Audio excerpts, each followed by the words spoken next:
Les reaccions a les retallades del Ministeri de Foment a les inversions en infraestructures no s'han fet esperar. Des del Prat de Llobregat es lamenta que s'endarrereixi l'arribada de Rodalies a l'aeroport.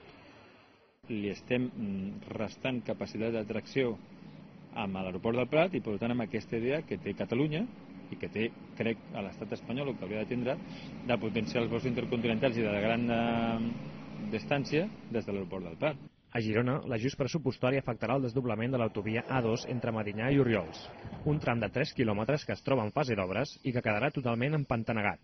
Suposa allargar més aquesta agonia, el trànsit que hi ha. Vull dir, nosaltres estàvem molt contents de l'inici d'aquestes obres. A mi personalment s'havien compromès a que no es començarien les obres fins que no se sapigués del cert que continuarien fins al final. El mateix passarà al Vallès Occidental, on la decisió de Foment aturarà indefinidament la construcció de l'enllaç entre l'autovia A2 i l'autopista AP7, unes obres molt avançades en un punt de connexió viària de primer ordre. Que suposava un eix de connexió molt important.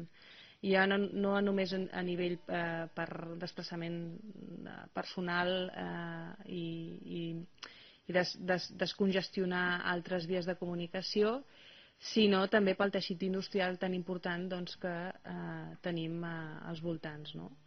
Les retallades també han arribat a la demarcació de Tarragona, on s'ha rescindit el contracte de les obres de l'A27 entre Montblanc i Valls, en el darrer tram per construir d'una carretera que havia d'unir la costa i l'interior.